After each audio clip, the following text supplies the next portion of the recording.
The Volundr Forge is the first of 4 forges introduced in Black Armory. Now, before we do the first forge, let's talk about the mysterious box exotic quest. It's pretty simple to find. It's in the first forge. Before you jump across the bridge to get to the first forge, take a left, go into a cave on the left side, and the quest will be there inside of a chest.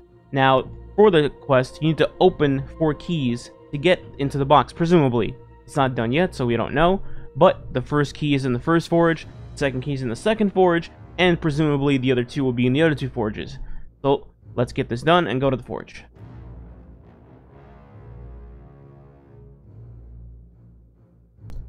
Once you start the forge, the objective is simple. You need to survive, and you need to do it within the time limit. Now, to extend your time limit, you need to kill enemies, specifically blue enemies. Why? Because not only do they give you extended time on your timer, but also they drop charges. The charges you need to throw at the forge, you need 20 to complete the round. There are 3 rounds total. For the first round, you need to kill Scions, Legionnaires, and Gladiators.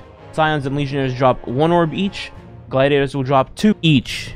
Dunk the 20 charges and you're done with round 1. Now, at the beginning of round 2, this is where you would be getting one of the 4 keys for the mysterious box. To do this, it has to be at the beginning of round 2. There's going to be 2 drones that are on the map. One on the far left side, in the trees and cliffs area, and then one on the far right side, inside the cave. The right one is much easier to start with, so let's go with that.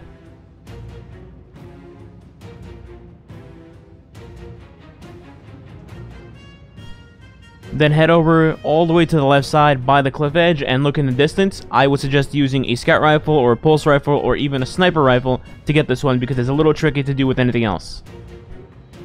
Once you've destroyed both drones, you will get a maximum temper buff. It seems like the buff doesn't actually do anything other than telling you that you got a buff, but what this does at the end, for sure, is once you destroy the drones and beaten the forge, you will get an additional chest that spawns by the forge where all your gear would normally drop. You open that chest, and you will get your fish hook lock key. Now back to the second round of the forge. The objective is the same and the time limit is the same. However, now the enemies have been pumped up in level, so they hurt more, deal more damage, and are harder to kill. On top of this, instead of Scion, Legionnaires, and Gladiators, now you'll be killing Scions, Legionnaires, and Colossus for those orbs and that extra time. Now obviously the Colossus will give you the most orbs, which is 2 instead of 1, but it also gives you a big time boost if you kill them, so if you see them, I would go after those immediately unless you need like 1 orb to finish. Then of course go after Scions and Legionnaires. But once you kill all those, get 20 orbs, you are done with the second round, and then you move on to the third round, which is just a boss fight. So the boss fight itself isn't anything special other than the boss is 625 light. Obviously, you'll probably be going into this not at 625, so you need to coordinate properly to beat him. But once you pop his shields like any normal saboteur, I would personally suggest bringing a Warlock. Why? Because Empowering Rift / Well of Radiance is very, very powerful, and in this specific forge, there is a location where you can go to where you can stand and have a line of sight on the boss, but he will not aggressively push you other than shooting from a distance.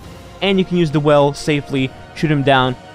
You're definitely going to want to use Whisper the Worm if you have it. If you do not, a decent replacement would probably be Thunderlord and Sleeper Simulant. And of course 1k voices, but that's even worse to get apparently because lol 40 raids, no 1k.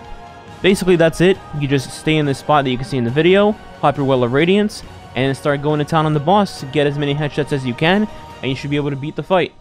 Hopefully this helps you guys. I'll be working on the second forge next. Enjoy!